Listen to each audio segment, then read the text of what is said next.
કઈ કૃપા તમારા પર થઈ છે. આપણા તો આચાર્ય ભગવદીએ કહ્યું કે 7 પ્રકારની કૃપા જીવ પર કરી છે. સૌથી પહેલી કૃપા, આ પુષ્ટિ જીવને ઠાકોરજીએ પોતાના શ્રીઅંગમાંથી પ્રગટ કર્યો. આ પહેલી કૃપા.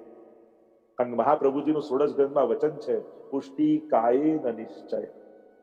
એક વસ્તુ યાદ રાખો, તમે બ્રહ્મ સંબંધ લીધું છે એટલે તમે દૈવી જીવ છો, અને એટલા માટે જ તમે શરણાગત થઈ શક્યા છો. જો ઘણા લોકોના જીવનના લક્ષ્યો જીવતા નક્કી કરતા કે મારા જીવન જીવવાનું લક્ષ્ય શું, શેના માટે હું આવ્યો, એ પછી એ સિલેક્ટ એને શું જ આવતી હોય કે આના માટે મારો જન્મ થયો. અને ઘણા લોકો એવા હોય કે જેનું લક્ષ્ય ભગવાન નક્કી કરીને ભૂતલ પર મોકલતો હોય છે. તો તમે બીજા પક્ષમાંના છો. તમારે જીવનમાં જીવતા જીવતા લક્ષ્ય ગોતવાનું નથી. તમારું લક્ષ્ય તો ભગવાને નક્કી કરીને તમને ભૂતલ પર મોકલ્યા છે. અને તમારું લક્ષ્ય શું છે?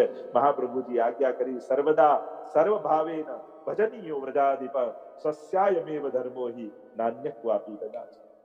સર્વદા સર્વભાવે કૃષ્ણ સેવા સદા કાર્યા માનસી સા પરામતા તત સંસાર દુઃખસ્ય નિવૃત્તિ બ્રહ્મ બોધનમ. મહાપ્રભુજી કહે, સંસારમાં તું રહીશ અને ભૂલી ગયો હોઈશ વૈષ્ણવ છું અને સંસારી તકી રહીશ તો દુઃખો તને ઘેરી લેશે. પણ જ્યારે વૈષ્ણવ બનીને કૃષ્ણ સેવામાં જોડાઈ જઈશ તો કૃષ્ણ તારા બધા જ સંસારના દુઃખોને હરી લેશે. તત સંસાર દુઃખસ્ય નિવૃત્તિ બ્રહ્મ બોધનમ. અને બ્રહ્મનું બોધન તને થશે. અને એટલા માટે એક વસ્તુ સમજો, તમે પુષ્ટિ માર્ગીય છો એટલે કર્મને ભોગવવા માટે તમારો જન્મ થયો નથી. તમારો જન્મ કૃપાનો આનંદ લેવા માટે થયો છે. કર્મના સિદ્ધાંત પ્રમાણે જે મર્યાદા માર્ગી જીવો છે એમના પુનરપી જનનમ પુનરપી મરણમ પુનરપી જનની જઠરે શયનમ, એ કર્મના ચક્કરમાં ફસાઈ અનેક જન્મો થતા જ રહે છે. એમ ગીતાજીમાં પણ ભગવાને કહ્યું છે કે તારા ને મારા અનેક જન્મો થઈ ગયા છે, હું જાણું છું, તું જાણતો નથી. મર્યાદા માર્ગી જીવો કર્મના બંધનોમાંથી ફસાઈને કર્મને વશ થઈ અને ભૂતલ પર આવે છે. પણ તમે દૈવી છો, તમે કર્મને વશ થઈને ભૂતલ પર નથી આવ્યા. ઠાકોરજીએ કૃપા કરી અને તમને વૈષ્ણવ કુટુંબમાં જન્મ આપ્યો છે. તમને આ વૈષ્ણવનો દેહ આપ્યો છે. અને તમારું સર્જન એ કર્મોથી નથી થયું. શેમાંથી કર્યું? પહેલી કૃપા કઈ કે પ્રભુએ તમને પોતાની શ્રીઅંગની સૃષ્ટિ બનાવી છે. જે પુષ્ટિ પ્રવાહ મર્યાદા ભેદ નામનો ગ્રંથ છે મહાપ્રભુજીનો, અને ત્યારે મહાપ્રભુજી આજ્ઞા કરે છે પુષ્ટિ કાયેન નિશ્ચય. જે મર્યાદા જીવને વાણીમાંથી પ્રગટ કર્યા, પ્રવાહી જીવને મનમાંથી, જે ભટકવા સંસારમાં આવ્યા છે એને ભગવાને મનમાંથી સર્જ્યા છે. બધા ભગવાનના અંશ છે, મમય વાંશો જીવ લોકે, બધા જ અંશ છે. પણ અંશ પણ શેમાંથી પ્રગટ થયો? મહાપ્રભુજી સમજાવ્યું કે જે સંસાર ભોગવવા જ આવ્યા છે એ પ્રભુએ મનમાંથી ઘડ્યા છે. જે વેદની મર્યાદાઓ, વ્રત, ઉપવાસ, નિયમ, તીર્થ કરવા આવ્યા છે મર્યાદા માર્ગી ભક્તો, એને પોતાની વાણીમાંથી પ્રગટ કર્યા છે. પણ જે શ્રીઅંગની સેવા કરવા ભૂતલ પર આવ્યા છે એમને ઠાકોરજીએ પોતાના શ્રીઅંગમાંથી ઘડ્યા છે. એટલે કૃપાનો પહેલો સિદ્ધાંત મનમાં બેસાડી લેજો કે તમે કર્મવશ દુનિયામાં નથી, તમે કૃપાવશ આ ભૂતલ પર છો. કારણ કે આ ભૂતલ પર આવવું, વૈષ્ણવ દેહમાં આવવું એ બહુ મોટી સિદ્ધિ છે. એ કોઈ પુણ્યોનું ફળ ન હોઈ શકે, એ કેવલ ને કેવલ ઠાકોરજીની ઈચ્છા છે. બીજું ફળ કહેતા કહ્યું કે પ્રભુએ પોતાના શ્રીઅંગમાંથી તો પ્રગટ કર્યા, પણ બીજી કૃપા એ કરી કે તમારી અંદર ભક્તિનું બીજ રોપી અને તમને ભૂતલ પર મોકલ્યા છે. વૈષ્ણવની અંદર સહજ ભક્તિ છે, સ્વાભાવિક ભક્તિ છે. તમે ગમે તેટલા સંસારમાં ખોવાઈ જાઓ, ફરી લો, દોડા દોડ કરી લો, પણ એક વસ્તુ યાદ રાખજો, પ્રભુએ જે વાવીને મોકલ્યું છે ને એમાં જો પાણી ને ખાતર નહીં નાખો ત્યાં સુધી તમને સંતોષ અને આનંદ નહીં થાય. વિચાર કરો, જ્યારે સેવામાં અડધો કલાક પણ બેસીએ છીએ કેવો આનંદ આપણને થાય છે. ત્યારે એમ લાગે કે જાણે આના માટે જ આપણે જન્મ ના લીધો, એ સેવાનો આનંદ લેતા. કારણ ઠાકોરજીએ, મહાપ્રભુજી આજ્ઞા કરે છે કે આ દૈવી જીવો પર બીજી કૃપા ઠાકોરજી એ કરી છે કે એના હૃદયમાં ભક્તિનું બીજ વાવી અને ઠાકોરજીએ મોકલ્યા છે. અને એટલે ભક્તિ વર્ધનીમાં તો સ્પષ્ટ મહાપ્રભુજી આજ્ઞા કરી છે, બીજ દાઢર્ય પ્રકારસ્તુ ગૃહે સ્થિત્વા સુધર્મઃ અવ્યાવૃતો ભજેત કૃષ્ણમ પૂજ્યા શ્રવણાદિભિ યથા ભક્તિ પ્રબુદ્ધા સા તથોપાયો નિરૂપ્યતે બીજ ભાવે દ્રઢેતુ સ્યાત ત્યાગાત શ્રવણ કીર્તનાત. ભક્તિવર્ધની ગ્રંથમાં મહાપ્રભુએ સમજાવ્યું કે ભક્તિની વૃદ્ધિ કેમ થાય, કે તમારી અંદર ઠાકોરજીએ બીજ વાવીને તો મોકલ્યું જ છે, પણ હવે ત્યાગ, શ્રવણ ત્યાગાત, શ્રવણ, કીર્તનાદ, આ 3 દ્વારા એ બીજને જન્મનું પોષણ કરવાનું છે. અને ધીરે ધીરે બીજ અંકુરિત થતું જશે. અને જ્યારે ભક્તિ જીવનમાં પ્રભાવ લાવશે ત્યારે સ્વભાવ આપમેળે અને મનમાં રહેલા દોષો આપમેળે સમાપ્ત થઈ જશે. એક વસ્તુ યાદ રાખો, વૈષ્ણવે ભક્તિનું વૃક્ષ એવું ખીલવવાનું છે. અને જ્યારે કોઈ વૃક્ષ ખીલતું હોય ત્યારે આજુબાજુ નીંદણો ઉગી જાય, ન કામની વનસ્પતિઓ આપણે તોડીને કાઢવી નથી. કામ, ક્રોધ, લોભ, ઈર્ષા, દ્વેષ બધું મારા મનમાંથી કાઢી નાખો. કોઈ મહેનત એવી કરતા નથી. બસ તમે ભક્તિના જલને પાણી પાયા કરો, બીજને પાણી પાયા કરો, જલ પાયા કરો એ બીજને. આ બધું તો ખરી જશે, તમારી અંદરથી ખરી પડશે. તમને ખબર નહીં પડે કે ક્યારે હું શુદ્ધ થઈ ગયો. કર્મ માર્ગનો કોઈ વ્યક્તિ હોય ને, જે કર્મના સિદ્ધાંત પર ચાલતો હોય, એની તો આખી જિંદગી પોતાને શુદ્ધ કરવામાં જ સમાપ્ત થઈ જાય. આ ક્રોધ કાઢી નાખું, લોભ કાઢી નાખું, ઈર્ષા કાઢી નાખું, દ્વેષ કાઢી નાખું. અરે આજ બધું કાઢવામાં જીવન ખતમ કરી નાખીશ તો ભક્તિ ક્યારે કરીશ? પ્રભુનું નામ ક્યારે લઈશ? પ્રભુની સેવા ક્યારે કરીશ? એટલે તો જયારે સુદાસજીને મહાપ્રભુજી મળ્યા અને કહ્યું, સુદાસ તું પદ સુનાવ, ત્યારે સુદાસજી કે હું પતિ તન કો ટીકો ને હું પતિ તન કો નાયક ને પોતાના દોષો ગાવા લાગ્યા. ત્યારે મહાપ્રભુજી ખીજાયા અને કહ્યું, અરે સુર હોય કાહે ગીગ્યા, કે તું ભગવત લીલા ગા, કશું દોષ ખટ. દોષોને ગાતા રહેવાથી દોષો જતા નથી. આ દોષો કઈ રીતે જશે? પોતાના જીવનમાં જયારે ભક્તિનો પ્રભાવ થઈ જશે ને, આપમેળે આ બધા જતા રહેશે. એને થાય કે જ્યાં ભક્તિ રહે, ભક્તિ સુંદરી ને માયા દાસી. હવે જે મહેલ રાણીને રહેવા માટે બનાવ્યો હોય, દાસીને એમ થાય કે આ પલંગમાં જો રાણી સૂતા હોય તો મારાથી કેમ બેસાય, એટલે દાસી તો આપમેળે ઘર છોડીને નીકળી જાય. તો ભક્તિ સુંદરી ને માયા દાસી બે મૂર્ત પ્રગટાવી, તેમાં પહેલી નખસિક સુબધા શ્રી હરિને મન ભાવી. વલ્લભાખ્યાનમાં કહ્યું છે બે વૃત્તિ પ્રગટ કરી, ભક્તિ અને માયા. તો વિચાર કરો, જયારે ભક્તિ રાણીનું સામ્રાજ્ય તમારા હૃદયના ભવનમાં થઈ જાય તો માયા રૂપી દાસી તો આપમેળે છોડીને જતી રહે. એને થાય કે મારી સ્વામીની જ્યાં રહે છે ત્યાં મારાથી કેમ રહેવાય. અને એટલા માટે કર્મ માર્ગીઓ થાકી જાય છે, છતાંય છેલ્લી ઘડીએ પણ એના દુસ્વભાવો એને નડી જતા હોય છે. પણ જે કૃપા માર્ગી છે, જે ભક્તિ માર્ગી છે, એને તો દોષો એને છોડવા નથી પડતા, દોષો જ એને છોડીને જતા રહે. અને એટલા માટે આ કૃપાનો માર્ગ એવો છે કે પ્રભુ મામે વયે પ્રપદ્યંતે માયા મેતામ તરત. ગીતાજીમાં તો એક એક વાક્ય તમે સાંભળો ને તો કર્મનો સિદ્ધાંત તો ગૌણ છે અને બધે જ કૃપાને જ પ્રભુએ પ્રતિપાદિત કરી છે. દૈવી યશા ગુણમયી મમ માયા દુરત્યયા. દુરત્યા છે, દૈવી છે, ગુણમયી છે માયા. એને તરવી બહુ અઘરી છે. કર્મ માર્ગીનું કામ નથી કે પોતાના બળે ને તરી જાય. તો કોણ તરી શકે? તો કે મામે વયે પ્રપદ્યંતે માયા મેતામ તરંતિ. તે જે મારા છે ને એ જ તરી જાય છે. અને આ મારા બનવાની કળા આ પુષ્ટિ ભક્તિની કળા છે, આ કૃપા માર્ગની કળા છે. તો પહેલી કૃપા ઠાકોરજીએ કરી છે, તમને પોતાના શ્રીઅંગમાંથી ઘડ્યા છે. શ્રીઅંગની સેવા માટે આ ક્યારે ભૂલવું નહીં. કોઈ પણ પ્રકારથી બાયોલોજીકલ માણસ ગમે રીતે જન્મ લે બધું બરાબર છે, પણ આ તો દેહ છે. તમારી અંદર જે જીવ છે એ સાધારણ નથી, પ્રભુને આ શ્રીઅંગનો છે. બીજું, તમારી અંદર દેહથી ઘડ્યો તો છે, પણ પાછું હૃદયમાં ભક્તિનું બીજ વાવીને ઠાકોરજી તમને મોકલ્યા છે.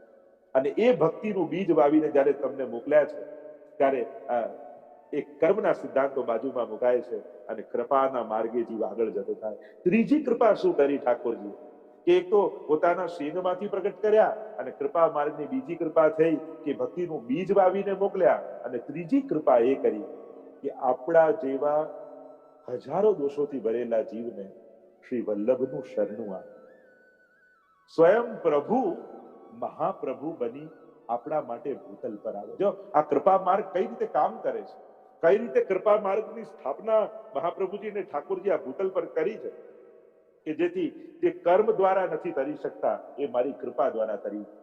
તો ત્રીજી કૃપા એ કરી કે આપણા ઉદ્ધાર માટે એ પ્રભુ મહાપ્રભુ બની, શ્રી વલ્લભ બની અને ભૂતલ પર આવે અને આપણને વલ્લભની શરણાગતિ આપે. શ્રી મહાપ્રભુજી જેવો પ્રબળ આશ્રય આપણને આપે. એક વસ્તુ યાદ રાખજો, જેનું સામર્થ્ય નાનું હોય, સામર્થ્ય કમજોર હોય, એને સમર્થનો આશ્રય કરી લે. એક વસ્તુ યાદ રાખજો, આપણા બધાનું સામર્થ્ય નાનું છે, પણ આપણો આશ્રય મહાન છે. કારણ કે આપણે શ્રી વલ્લભનો આશ્રય કર્યો છે. અને વલ્લભ સાખીમાં તો કેટલું હરિરાયજી કહે છે કે શ્રી વલ્લભ પદ બંધો સદા સરસ હોત. અને શ્રી મહાપ્રભુજી માટે તો ત્યાં સુધી કે કર કહી છાડે નહીં જિનકી એસી થે. અને એવા પ્રભુ પધાર્યા છે એટલે જ એમને તો વલ્લભને મહાપ્રભુ કહીએ છે. કારણ કે એકવાર જેનો હાથ પકડે એનો ક્યારે છોડતા નથી. એટલે ત્રીજી કૃપા એ ઠાકોરજી કૃપા માર્ગમાં કરી, શ્રી વલ્લભ જેવા ગુરુ આપણને. કારણ કે જયારે ભક્તિ માર્ગની પરંપરામાં આપણે કૃપા માર્ગનો અનુભવ કરવાનો છે, એટલે ભક્તિ માર્ગમાં બહુ મહત્વનું અંગ છે ગુરુ તત્વ. કારણ કે જેને ગુરુ આશ્રય નથી એ પોતાના સાધન બળે આ કૃપા માર્ગમાં નીકી નૌકા એ એમ કહ્યું કે નૌકા આપણી કઈ છે તો કે શ્રી વલ્લભના ચરણોનો આશ્રય એ જ આપણી નૌકા છે. આપણે તો એ જ નૌકાથી તરવાના છે. અને એટલા માટે શ્રી મહાપ્રભુજી એવી કૃપા કરી છે, શ્રી ઠાકોરજી એવી કૃપા કરી છે કે શ્રી વલ્લભ જેવા ગુરુ. એટલે સર્વોત્તમ સ્તોત્રમાં શ્રી ગુસાઈજી કહે છે કે ગુરુવે નમઃ. ગુરુ મહાપ્રભુજીને કહ્યા કે એ જ પ્રભુ ગુરુ બનીને આપણા માથે પધાર્યા છે. અને આવો સમર્થ ગુરુ જેને મળે એને કોઈ દિવસ જીવનમાં કોઈ ઉદ્ધારની ચિંતા રહે? અરે ચિંતા સંતાન હંતારો યત પાદાંબુજ રેણવ સ્વિયા નામ તાન નિજાચાર્યા પ્રણમામિ મુહુર્મુહુઃ. કહ્યું કે કેવલ જેના ચરણોની રજનું સ્મરણ કરી લો તો એ સમસ્ત ચિંતાઓ સમાપ્ત થઈ જાય. એવા ચરણની ધૂલી જેની હોય તો વિચાર કરો એ ચરણ કેવું હશે, તો વિચાર કરો એ સમગ્ર શ્રીઅંગ કેવું હશે. આ 84-252 આદિમાં તમે જો શ્રી મહાપ્રભુજીને જોતા જ લીલાની સ્મૃતિ થઈ આવે. પ્રીત બંધી શ્રી वल्लभ पद सो और न मन में आवे हो. શ્રી મહાપ્રભુના ચરણોમાં એવી પ્રીતિ. અને એટલે ત્રીજું કૃપા માર્ગમાં ગુરુ રૂપે મહાપ્રભુ આવ્યા. એ જ પ્રભુ મહાપ્રભુ. જો સીધા પ્રભુ પાસે જાઓ, જેમ દરિયાનું પાણી પીવા જાવ તો ખારું લાગે, પણ એ દરિયાનું પાણી જયારે વાદળ બનીને વરસે તો કેવું મીઠું થાય. સીધા પ્રભુને પકડવા જઈએ તો કદાચ ખારા લાગે, અઘરા લાગે, પુષ્કર લાગે, પણ એ જ પ્રભુ જયારે મહાપ્રભુ બનીને જીવનમાં આવે ને ત્યારે પરમ મધુર બની જાય. મધુરાધિપતિ બનીને આવે છે. શ્રી વલ્લભ મધુરાકૃતિ મેરે એવા વલ્લભ બનીને. તો ત્રીજી કૃપા એ થઈ. ચોથી કૃપા એ થઈ કે શ્રી વલ્લભ દ્વારા બ્રહ્મ સંબંધ કરાવી અને આપણો હાથ શ્રીનાથજીએ આ ભૂતલ ઉપર પકડ્યો. પહેલી કૃપા પોતાના શ્રીઅંગમાંથી પ્રગટ કર્યો. બીજી કૃપા પોતાના હૃદયમાં ભક્તિના બીજનું સ્થાપન કરીને મોકલ્યો. ત્રીજી કૃપા વલ્લભ જેવા ગુરુ આપણને આપ્યા. ચોથી કૃપા શ્રી વલ્લભ દ્વારા આપણને બ્રહ્મ સંબંધ મળ્યો. શ્રી મહાપ્રભુજીએ કહી સોંપત શ્રી ગોવર્ધન નાથે આપણો હાથ પકડી અને ગોવર્ધનનાથજી સાથે આપણો હસ્તમેળાપ કરાવ્યો. આ ચોથી કૃપા છે. કારણ કે જયારે બ્રહ્મ સંબંધ લઈએ છીએ ને તમે સાધારણ ઘટના ન માનતા. ચર્ચાઓ તો ઘણી કરી શકાય. રાસમાં જે ગોપીઓ બોલી છે ને એ બ્રહ્મ સંબંધમાં આપણે બોલીએ છીએ.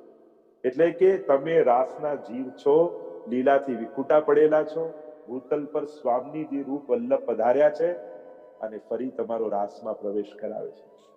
રાસમાં ગોપીઓ જે કહ્યું છે વૈભવ વિભો રતિ ભવાન દદિતુમ સંસમ સંત્યજ્ય સર્વ વિષયાં સ્તવ પાદ મૂલમ.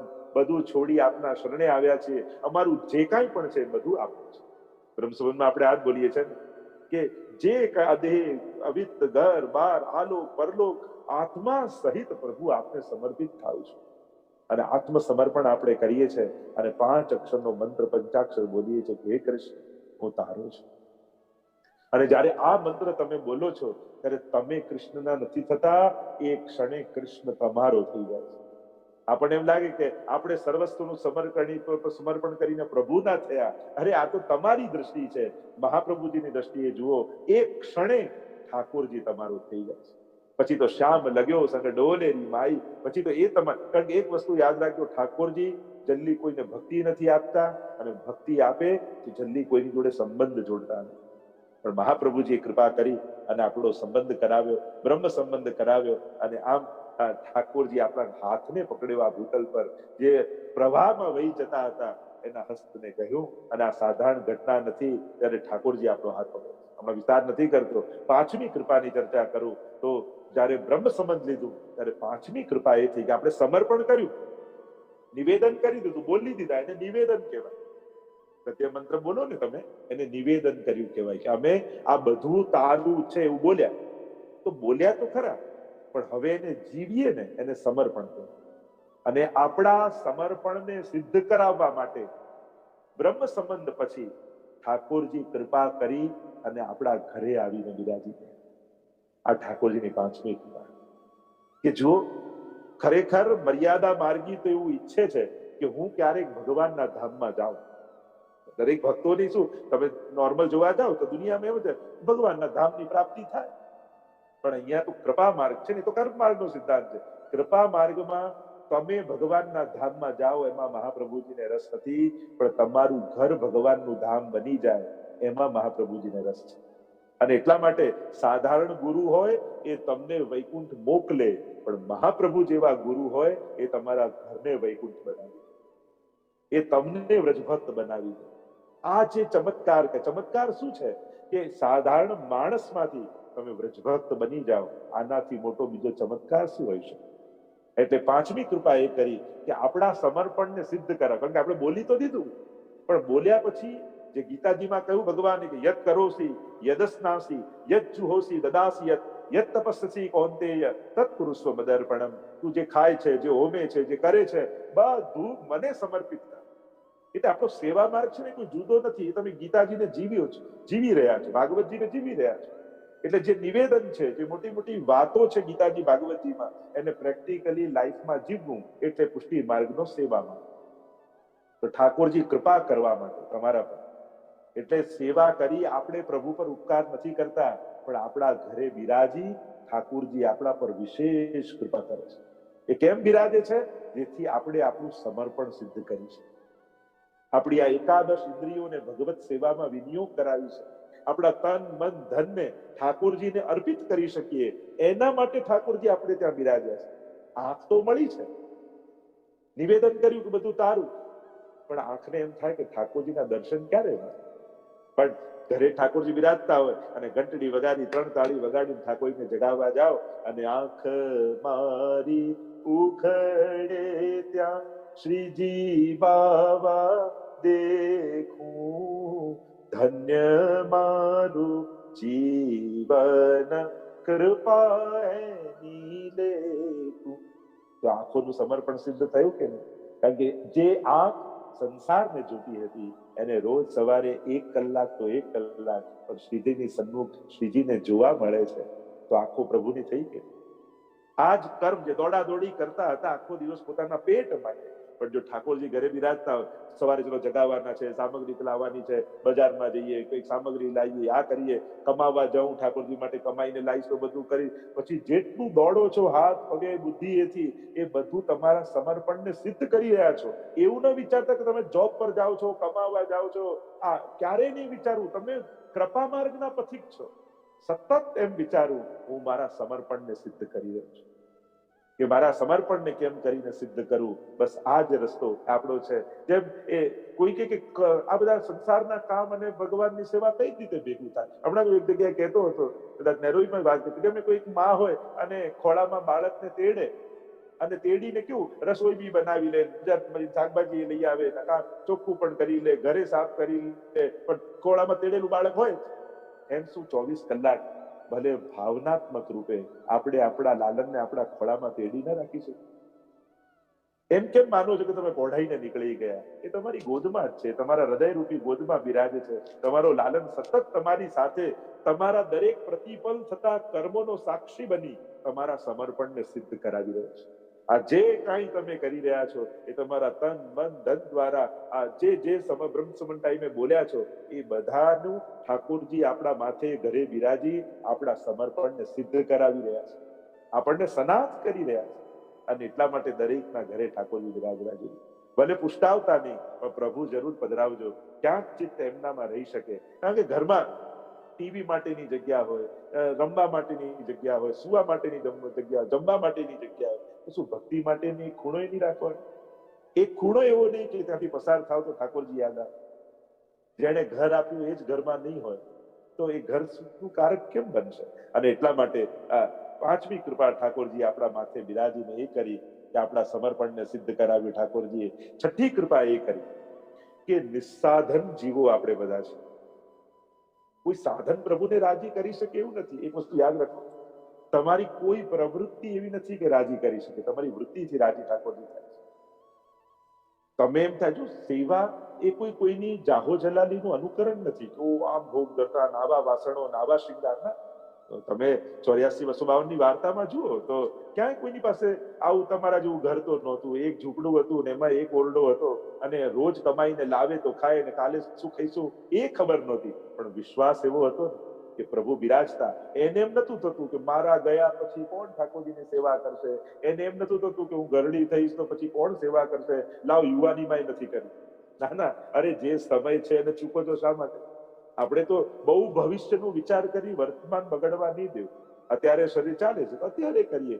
પ્રભુ એમનો રસ્તો કાઢી જ લેતા હોય છે, એ પોતે જ ગોતી લેતા હોય છે. એટલે બહુ આવું વિચારીને સેવાથી વંચિત નહીં રહી. અમારી પાછળ પછી તો, અમારા ગયા પછી તો કોઈ સેવા કરનારું નથી, બહુ અફસોસ સાથે નહીં જીવ. રસ્તાઓ શોધવા. નીચે નથી બેસી શકતા તો મંદિર ઊંચું કરી દો, ખુરશી પર બેસીને કરો. વધારે રસોઈ નથી બનાવી શકતા તો મિશ્રીન સુગમ એવો ભોગ ધરો. રસ્તાઓ શોધો. રડ્યા કરવાથી કાંઈ થતું નથી. કે હવે પહેલા જેવું થતું નથી, પહેલા જેવું દોડાતું નથી, પહેલા જેવું, હવે પહેલા જેવું નથી થતું તો અત્યારે જેવું કરો. ઠાકોરજી ક્યાં કહે છે, તારું જેમ શરીર ચાલે એમ કરો, અને પહેલા જે કર્યું એનું ચિંતન કરો કે કેવા મનોરથો કર્યા, કેવી સેવા કરી, કેવા સત્સંગ કરતા, કેવા યાત્રામાં જતા, મનને આનંદ લેવડાવ. અને એટલા માટે છઠ્ઠી કૃપા ઠાકોરજી કરે છે કે નિસ્સાધન હોવા છતાંય આપણા જેવા કે કોઈ એવી વસ્તુ આપણી પાસે નથી કે જેનાથી પ્રભુ પ્રસન્ન થાય, છતાંય આપણા માટે પ્રસન્ન થઈને ઠાકોરજી બિરાજતા. એક વસ્તુ યાદ રાખજો, ક્યારે પણ ઠાકોરજી તમારાથી નારાજ થવાના નથી. અને એટલા માટે ભય કાઢી નાખ્યો. પેલો મર્યાદા માર્ગ વાળાને ભય હોય ને, આવું કરીશું અપરાધ થઈ જશે ને દોષ થઈ જશે ને ભોગવવું પડશે. આપણા પુષ્ટિ માર્ગમાં પ્રભુ સદાય, કોઈ કે અમારા ઠાકોરજી પ્રસન્નતામાં બિરાજે છે, કેમ ખબર પડે કે અમારા ઘરમાં પ્રસન્ન? અરે ઘરે બિરાજે છે ને એ સાબિતી છે કે પ્રસન્નતામાં છે. નહીં તો તમારા ઘરે રહે જ નહીં, એ કાંઈ ને કાંઈ રસ્તો કાઢીને ભાગી જ જાય. તમારે ત્યાં બિરાજે છે, તમારા હાથની સેવા લે છે ને, એ જ સૌથી મોટું પ્રમાણ છે કે તમારાથી રાજી. પણ એક વસ્તુ યાદ રાખો, એ તો મહાપ્રભુજીની કાનીથી તમારે ત્યાં બિરાજ્યા છે. એટલે એ તમારી અંદર, તમારા ગળામાં રહેલી મહાપ્રભુજીની કંઠીને જોઈને રાજી છે. તમારી અંદર એ દૈવીપણું, જે ભક્તિનું બીજ વાવ્યું છે ને, એને જોઈને રાજી છે. તમને જે પોતાના શ્રેયંગમાંથી એને પ્રગટ કર્યા છે ને, એ એનાથી રાજી છે. અને એટલા માટે પ્રભુ ભગવદીઓથી ક્યારે નારાજ થતા નથી. અને એટલા માટે છઠ્ઠી કૃપા એ કરીને સાતમી કૃપા એ કરી કે એક સાધારણ જીવ, અને એ પણ મનુષ્ય થયો, મનુષ્યમાંથી દાસ બને, દાસમાંથી વૈષ્ણવ ઠાકોરજી આપણને બનાવ્યા, વૈષ્ણવમાંથી આપણને ભક્ત કર્યા, ભક્તમાંથી ભગવદી કર્યા, અને ભગવદીમાંથી તાદૃશી બનાવી દીધા. આ કૃપા ઠાકોરજીએ કરી. આ સાતમી કૃપા ઠાકોરજી કરે છે. આપણે સાધારણ અનેક દોષોથી ભરેલો જીવ, પણ બ્રહ્મ સમજ લીધું એટલે વૈષ્ણવ થઈ ગયો. વૈષ્ણવ થયા પછી સત્સંગ કર્યો. સત્સંગ કર્યો તો દાસપણાનો ભાવ થયો. ત્યારે હું તો દાસાનો દાસ છું, તો ભગવદીઓનો દાસ છું. સત્સંગ કરવાથી સેવા પધરાવવાની ઈચ્છા થઈ. સેવા કરવા લાગ્યા તો ભગવદીય થયા, અને પ્રભુ પ્રસન્ન થયા, અને એમની કૃપા થઈ તો તાદૃશી આપણને બનાવી દીધા. આપણા રોમ રોમમાં એ વ્યાપી ગયા પ્રભુ આનંદ રૂપે, અને પ્રભુ જેવો એ જીવ થઈ ગયો. તો વિચાર કરો, આ કૃપાના માર્ગમાં સાતમી કૃપા ઠાકોરજી કરે છે.